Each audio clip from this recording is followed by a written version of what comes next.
Bonjour à tous. Alors moi aujourd'hui j'aimerais vous parler des livres que j'ai lus récemment et du coup et du coup voilà j'ai une petite pile devant moi.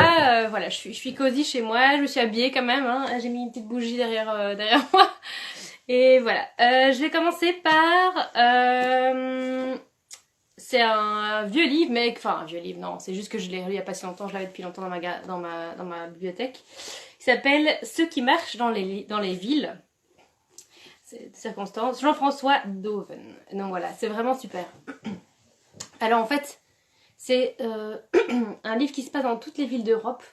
Donc c'est vraiment un livre pour voyager, mais si on voyage pas. Donc vraiment, dans son canapé, on peut vraiment voyager partout. Et toutes des histoires de personnes qui se croisent. Et c'est vraiment marrant parce que chaque fois, c'est par exemple un frère ou un meilleur ami. Enfin bref, tout le monde se croise et ils se connaissent pas forcément. Ils vont pas forcément influencer leur vie, mais c'est vraiment super. Donc voilà. Ça, j'ai vraiment bien aimé. Donc, ceux qui marchent dans les villes. Voilà. Et ça, c'est. Je vais quand même voir quelle année c'est. Je crois que je l'ai lu en 5e secondaire, mais vraiment, j'ai adoré. Et donc, du coup, je l'ai relu là. C'est 2009, ouais, quand même. Alors, ensuite, j'ai lu le dernier. Donc, vous connaissez sûrement, hein, c'est la fameuse. Enfin, c'est plus une trilogie, du coup, c'est quoi un 4 tomes. Donc, du coup. Oui, c'est ça, il y a 4 tomes, c'est ça. Et c'est le quatrième, et c'est La Tempête des Échos de Christelle Labosse. Moi, j'avoue que j'ai adoré les autres, et celui-là, j'ai été un peu plus déçue. Bah, après, bon, c'est pas grave, hein, c'est. Voilà, c'est chacun son opinion. Mais j'avoue que j'aurais aimé qu'elle en fasse alors un 5e ou quoi, mais qu'elle développe plus l'histoire. Voilà, donc moi, j'ai été un peu déçue par celui-là. Voilà. Alors, un livre que j'ai reçu. Ah oui, voilà, quadrologie, merci. Tu vois, je suis fatiguée. J'ai lu aussi celui-ci, que j'ai reçu à Noël de mon papa, mais qu'on a à la bibliothèque aussi. Transmettre de plein d'auteurs différents. Donc, je vais pas tous vous les citer, mais c'est un collectif. Et donc, c'est chaque fois des auteurs qui font un petit chapitre ou qui écrivent ensemble. Et c'est ce que nous apportons les uns aux autres. Je me dis que c'est vraiment pas mal dans une période comme maintenant. Je vais quand même vous lire les résumés. Donc, la transmission est au cœur de nos existences. Elle se vit dans l'accueil d'un nouveau-né, dans les paroles de sagesse d'un aîné, à l'école, au travail, dans l'amitié et dans les rituels collectifs. Pourtant, bien souvent, nous n'avons pas conscience de l'importance de ce lien. Qu'avons-nous reçu en héritage? Que souhaitons-nous transmettre? À qui et comment? Voilà, et donc on parle, c'est l'importance de l'amour, la bienveillance, la transmission des comment savoir-faire, les modèles qui nous ont inspirés et les leçons des peuples du bout du monde. Donc vraiment, top, top, top. Et vraiment chouette, je vous le conseille. Bon après c'est pas la fiction, donc c'est moins léger, mais vraiment bien. Dans le même thème, hein, on reste, voilà, comment enlever ça. Il est à la bibliothèque celui-là, pas encore recouvert, hein, mais c'est les chakras pour tous. Bon, moi, je m'y connais pas du tout, je vous avoue. Je découvre un peu, mais j'avais envie de lire. Et donc, c'est l'exercice pratique pour réveiller un corps et guérir le corps énergétique. Voilà. Et c'est trop bon. Et donc voilà, et donc c'est sympa, c'est chaque fois... Enfin, c'est de nouveau un documentaire. Moi, j'avoue que j'adore alterner entre fiction et documentaire. Je sais pas si vous faites comme moi, hein, mais voilà, n'hésitez pas à me dire. Voilà, avec des petits exercices et tout, et vraiment chouette. Mais je vais pas en parler plus parce qu'il n'y a pas beaucoup de choses à dire.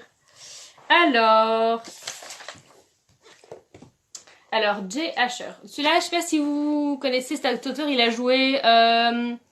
n'importe quoi. Il a écrit 13 raisons pourquoi. Et ça, c'est un de ses autres livres. Et ça s'appelle What Light. Et oui, ouais, c'est de nouveau dans un univers adolescent et pas mal autour de ce truc-là. Et bon, voilà, c'est un premier amour inattendu, le poison de la rumeur, le récit d'une seconde chance. Voilà, rien que ça, franchement. Non, et délassant à souhait. Bon, je l'ai lu en, je crois, 2 heures. Enfin, c'est vraiment, vraiment... c'est un apéritif, quoi. Mais c'est vraiment pas mal, j'aimais bien. Et je trouve qu'il écrit bien. Et disons que... Ouais, il me captive pas mal, donc voilà. Alors, encore un documentaire. Celle-là, j'ai reçu d'une amie pour Noël, mais j'espère qu'on va le traduire. Je vous le dis quand même, parce que le titre, c'est les livres qu'on a lus, donc voilà, ça s'appelle Unwind Your Mind. Donc ça c'est une youtubeuse qui fait de l'ASMR et elle a écrit un livre et c'est trop bien. Voilà. Donc par contre c'est en anglais donc ça dépend si vous maîtrisez l'anglais ou pas mais vraiment j'ai bien aimé. Dites-moi ce que vous avez lu, moi je veux aussi lire hein, des recommandations. Alors, un livre tout à fait à point, s'appelle Loup après tout, de Jérôme Leroy. Alors en fait, c'est un livre apocalyptique, donc vraiment parfait. Et d'ailleurs, j'ai même dû le arrêter au début parce que ça me faisait un peu flipper. Donc en gros, c'est une civilisation comme la nôtre qui part tout à fait en éclat. Donc il y a ensuite chaque fois deux protagonistes. Donc il y a un personnage plus âgé qui s'appelle Guillaume et Lou, une toute petite fille qui va être recueillie par Guillaume et ils vont du coup grandir ensemble et essayer de survivre dans ce monde post-apocalypse. Et en fait, ce qui se passe, c'est qu'il y a deux types de zombies. C'est-à-dire qu'il y a un type de zombie qui s'appelle les cyberautistes. Donc en gros, c'est des gens qui ont eu des puces et qui jouent en ligne et qui en fait ils deviennent complètement abrutis et qui commencent à mordre tout le monde. Donc, voilà, donc un peu les zombies mais des jeux vidéo quoi. Et puis il y a aussi les, je crois que c'est les Bokers, un truc du genre. Et en fait ce qui se passe c'est que c'est des... La population avec la fin de la civilisation a commencé à prendre des antidépresseurs et en fait ces gens-là sont devenus complètement zombiesques et voilà. Donc il y a deux sortes de zombies et ils doivent chaque fois échapper aux autres. Enfin, c'est une suite, donc j'ai pas encore lu la suite, mais celui-là, mon dieu, ça faisait flipper. J'ai vraiment bien, et une chouette histoire entre les deux personnages et les gens qu'ils rencontrent. Et aussi, on a à chaque fois des flashbacks avec ce qui est passé dans le monde d'avant, donc voilà. Alors ici, j'espère que vous connaissez celui-là, sinon je vous le conseille vraiment. Alors c'est quand même quelques pages, mais ça m'a été donné aussi d'ailleurs, ça s'appelle La Cité des livres qui rêvent. Donc, rien que le titre, moi, trop beau. Et c'est de Walter Bourse. Voilà. Et en fait, pour quelqu'un qui adore lire, c'est vraiment le livre parfait. Voilà, c'est un récit fantastique, honorifique et horrifique d'Hildeguste Tailmit, jeune dragon et poète qui bravera tous les dangers des catacombes de Bougainbourg, entré par le roi des ombres pour retrouver l'auteur du manuscrit parfait. Donc tout se tourne autour de ça et c'est chaque fois... écrit avec un vocabulaire chaque fois avec les livres, c'est... Peut-être que le début, je peux peut-être vous le lire, il est vraiment vraiment bien. Ah, Céline Néanso, ouais. Comme dans le film Kingsman. Ouais, exactement. Alors. Donc. Oui, je parle d'un livre où la lecture peut rendre fou.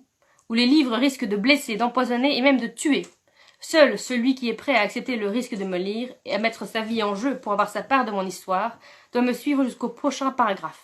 Je félicite les autres d'avoir pris la sage décision, mais saine décision, de rester en arrière. Bon vent, poule mouillée. Je vous souhaite une longue et morne existence. J'agite ma main en signe d'adieu. Bien, maintenant que la foule de mes lecteurs est vraisemblablement réduite à un crépuscule de téméraires, j'aimerais les accueillir cordialement. Je vous salue, amis, audacieux amis. Vous êtes du bois dont on fait les aventuriers. Mais ne perdons pas plus de temps que ça et entamons notre périple, car il s'agit bien d'un voyage qui nous mènera à Bougainbourg, la cité des livres qui rêvent. Nouez vos lacets, le chemin commence par sinuer dans un terrain rocheux et inégal, puis traverse une monotone campagne couverte d'herbes aux tiges serrées et coupantes qui vous arrivent à la taille. Pour finir, vous devrez emprunter des sentiers obscurs, labyrinthiques et périlleux, qui s'enfoncent dans les entrailles de la terre. Je ne peux prévoir combien d'entre vous feront demi-tour. Tout juste puis-je vous recommander de ne jamais perdre courage. Et ne dites pas que je vous ai pas prévenu. C'est trop bien. J'adore. Voilà, donc vraiment, c'est vraiment bien, franchement. Alors, qu'est-ce que je vais encore... Ah oui, donc, je vais encore vous montrer un documentaire que je lis. Ouais, parce que pour le moment, je dis, voilà. C'est les terrariums. Ah, je suis vraiment fan. J'avoue que... Ouais. J'ai une petite faiblesse pour les petites plantes là sous verre. Parce que les plantes normales, j'ai du mal à les tenir en vie. Donc au moins ça, je suis sûre de bien le faire. Et c'est pas mal, ils expliquent pas à pas comment faire et tout. Quand on pourra ressortir, j'irais bien faire des petites courses pour en faire un moi-même. Ça a l'air pas trop compliqué. Le plus dur en fait c'est de le faire. À mon avis, le garder en vie c'est... Voilà. Puis c'est esthétique, franchement... Ah, merci. Alors, donc... Ah bah, un livre sur l'humour là parce que voilà, donc c'est Le Club des 5 arrête l'alcool.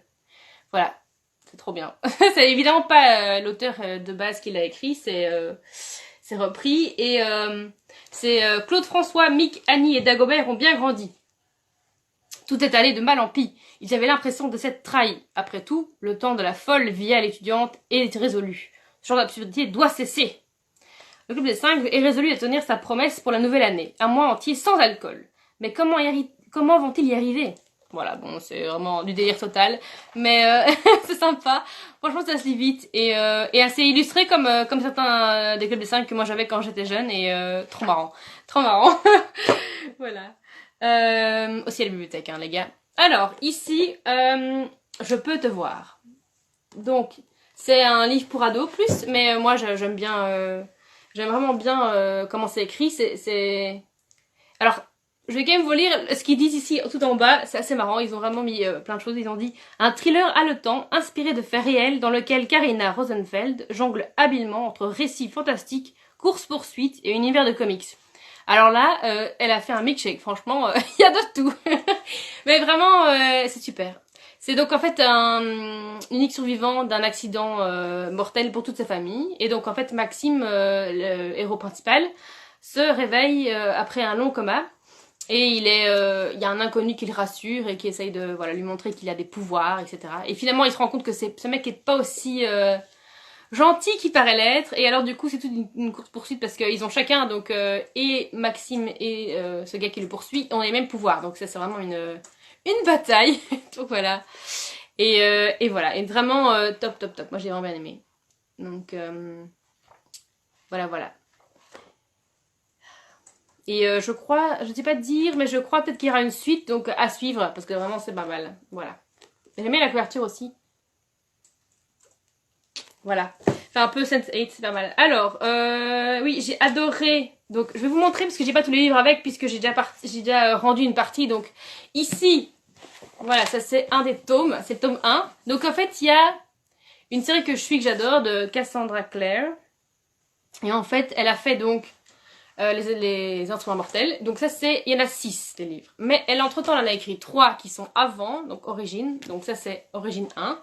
Voilà, moi j'ai lu 1, 2, 3, que j'ai fini là donc la semaine passée, donc vraiment hyper récemment. Adoré, j'ai adoré. En fait c'est marrant parce qu'elle a donc chaque fois des univers hyper différents, genre en mode... là c'est plutôt époque victorienne. Bon celui-là c'est en anglais mais j'ai lu les 2 autres en français. Et ouais c'est trop trop bien. Et puis... donc moi j'ai pas lu les instruments mortels parce que j'ai déjà lu suffisamment donc j'essaie de pas exagérer. Puis dans la nouvelle série qu'elle a écrite aussi c'est Renaissance, c'est ça. Et donc ça c'est donc j'ai lu 1, j'ai lu le 2 maintenant, j'ai fini ce week-end, voilà, qui est aussi super grand. Et en fait je sais pas trop comment vous donner un résumé parce que c'est vraiment une histoire qui se construit. Donc chaque fois dans les livre, il y a à chaque fois, je dirais, 3 ou 4 personnages qui sortent du lot, on va dire, mais il y a quand même plein de personnages principaux, mais il y en a vraiment 3 ou 4 qui sortent chaque fois du lot. Chaque fois, c'est souvent un groupe d'amis et avec des amoureux. Et puis chaque fois, ça se passe comme ça. Et en fait, c'est trop marrant parce que donc, dans la série des premiers, il y en a des protagonistes qui sont immortels, donc forcément on les voit dans la deuxième série, qui est ici. Et la troisième série, il y a aussi de nouveau des personnages qui suivent. Donc c'est vraiment chouette parce que même si l'histoire, entre guillemets, des héros est finie, on a encore un petit peu un glimpse de ce qu'ils ont fait, s'ils ont des enfants, si... Enfin, tu vois, voilà, c'est vraiment sympa. Donc voilà, et alors il y en a encore 2 autres, c'est donc la fin de la série, donc celui-là je suis occupée, je l'ai presque fini, donc ça c'est le 3. C'est ça, le 3. Et puis alors, il y a le 4. Et voilà. Et genre, du coup, vous voyez, je passe ça, c'est donc rien qu'une partie de la série sans le 1. Voilà, j'aime bien avaler des pages en ce moment. Mais c'est vraiment, vraiment bien. Et j'adore les personnages ils m'accrochent trop. Donc voilà, je sais pas ce que vous en pensez. Ouais, j'avoue. Franchement, c'est hyper prenant. J'étais en train de sursauter chaque fois que je lisais les livres. Et chaque fois, c'est des révélations, genre, je suis là, oh, mais non! Et donc, c'est vraiment trop bien. Donc voilà, donc j'avoue que, bon, il me reste plus beaucoup de choses à lire ici, donc j'espère que je vais tenir. Bon, 2-3 documentaires, rien de bien incroyable. Et j'aimerais aussi avoir la suite de Lou après tout, parce que ça a l'air vraiment bien, mais bon, c'est un peu, ça, dans cette période où c'est un peu bizarre pour le moment, c'est space. Et n'hésitez pas à me dire ce que vous lisez, parce que je fais bien les inspirations aussi. Donc voilà, ici j'ai fini ma petite pile, je regarde si j'ai rien oublié. Non, j'ai rien oublié. Donc voilà, je vais quand même compter. Ouais, il y a quand même une petite dizaine, hein. Donc voilà, je sais pas ce que vous avez envie de lire pour le moment ou que vous avez, enfin, sur votre liste de choses à lire, hein, parce que je suis curieuse de savoir ce que vous avez envie de lire. Et si votre confinement se passe bien. Non, je sais pas trop. Mais en tout cas, vraiment, c'est un chouette temps pour lire. Hein. On a envie de dévorer des livres et d'être au soleil. Bon, après, on peut être au soleil derrière sa vitre, hein, ça ne change pas grand-chose. Ah, je lis un livre qui s'appelle Si longue Louise. Hmm, ça, c'est un titre intéressant, ça. Ouais, c'est top. Ouais, Les filles de nulle part. Ça, il faut absolument que je lise. Ça, je vais mettre sur ma liste. Vraiment, Les Chroniqueuses lunaires de Marissa Meyer. Tome 4, c'est trop bien. Ah, je vais faire un screenshot sur mon autre GSM. Le livre des écrevisses. Non, non, dis-moi. C'est quoi?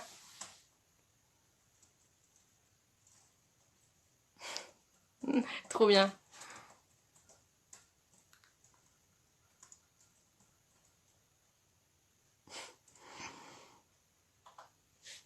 Ouais, de toute façon, je vais peut-être vous laisser repartir pour votre... C'est l'heure de l'apéro, non? Je pense que vous allez...